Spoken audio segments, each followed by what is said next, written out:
Hello everyone. Welcome back to my channel.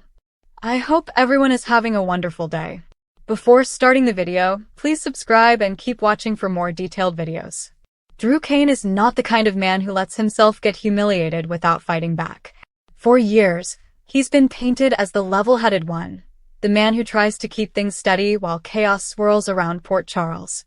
But when Tracy made the decision to have him publicly removed from a funeral, stripping him of dignity and embarrassing him in front of friends, family, and foes alike, Drew realized this wasn't something he could just swallow. This wasn't about awkward words or a heated exchange. This was about reputation. This was about power. And most of all, this was about respect. And in Port Charles, once you lose respect, you might as well be finished. That's why Drew is going after Tracy with everything he has, filing a lawsuit that could shake the entire Quartermaine empire. Yet as explosive as that move might sound, it could end up being only the beginning. Because what's waiting in the shadows is far darker, far more dangerous, and far more personal. Martin Gray has been biding his time, and his brand of revenge could devastate both Tracy and Drew in ways neither of them can even anticipate. It all starts with the funeral. People still whisper about the sight of Drew being forced out, as if he were some sort of intruder rather than a man with every right to be there. It was more than just a spectacle. It was a calculated decision. Tracy knew exactly what she was doing. She wanted to send a message, one that went beyond just Drew himself. In her eyes, this was about putting the Quartermaines first, reminding everyone who still controls the legacy of that family, and ensuring that nobody, no matter how close or how connected, could challenge her authority. But the move backfired spectacularly. Instead of humiliating Drew quietly, Tracy ended up exposing herself as cold and ruthless. Worse yet, she underestimated how determined Drew can be when someone pushes him too far. He doesn't lash out in the moment. He plans. He strategizes. And that's exactly why he's decided that a courtroom battle is the way forward.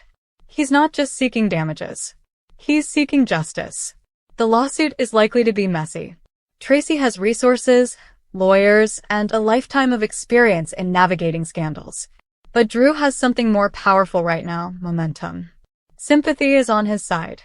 People in Port Charles saw what happened. They saw a grieving man thrown out, denied the chance to honor the dead, and mocked in front of his community. Jurors are human. Judges are human. And humiliation at a funeral? That hits a nerve. It's not something that can easily be explained away as family politics. Drew's legal team knows that.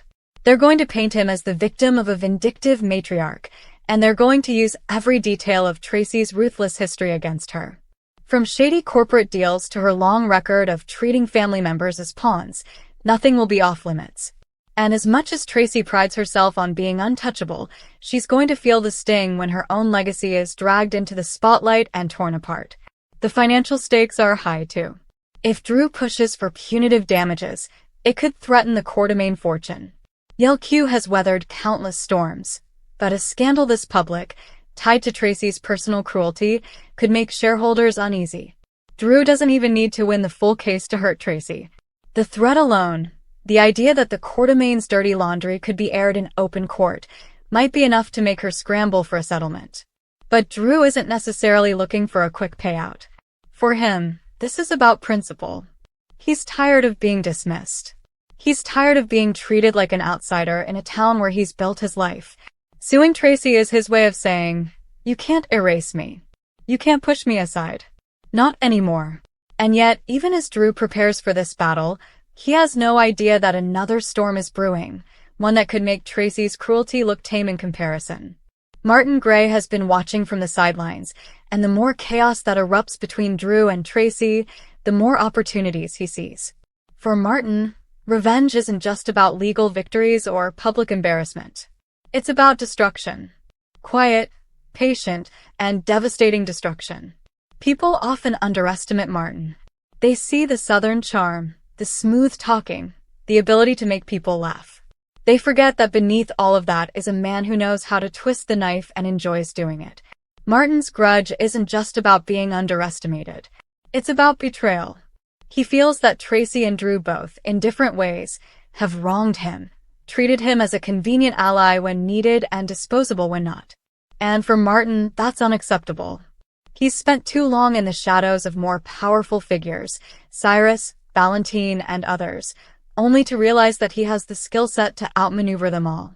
The beauty of Martin's revenge plan is that it doesn't require him to strike first. He can let Drew and Tracy tear each other apart in court. Every insult, every headline, every bitter revelation helps him. Because while they're busy fighting, they won't notice what he's building. And what Martin is building is intricate. He's gathering information. Bank records, contracts, whispers of old scandals. He's working contacts that most people don't even know he has. And slowly, piece by piece, he's assembling a weapon that could destroy not just Tracy's reputation, but Drew's as well. Imagine the shock when Drew, thinking he's about to claim victory in court, suddenly finds his own credibility under attack. Imagine the devastation if Martin exposes secrets Drew thought were buried forever. Connections to old missions, past mistakes, or even hidden alliances that might raise eyebrows in Port Charles. The thing about Martin is, he doesn't just go after one person. He sets traps that force people to turn on each other. And in this case, Drew and Tracy could easily end up doing Martin's work for him without even realizing it. Friends and allies won't be safe either. Ned, Michael, Brooklyn, Olivia, all of them could be caught in the crossfire.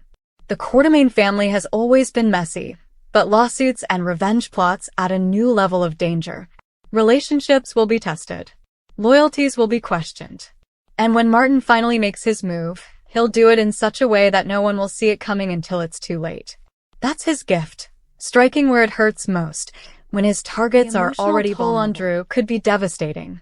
He's already struggling with the humiliation of being thrown out of that funeral, and while the lawsuit gives him purpose, it also keeps the wound open.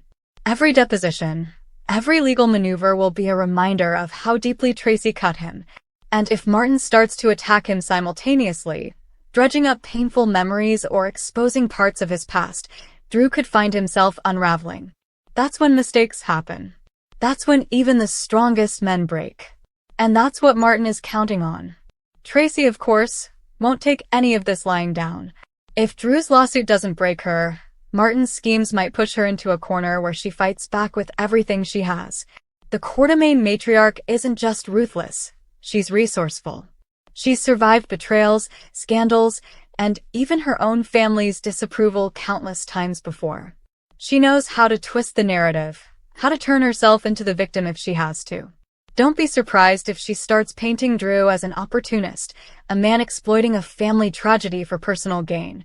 And if she gets wind of Martin's revenge, she might even try to use it to her advantage, striking a deal that throws Drew under the bus while protecting herself. That's the kind of maneuver Tracy has perfected over the years. But here's the danger. When too many power players collide, nobody gets out clean. Drew's quest for justice could end up exposing his own vulnerabilities. Tracy's fight to protect her legacy could cost her the very family she's desperate to control. And Martin's revenge, as satisfying as it might feel in the moment, could spiral into consequences he can't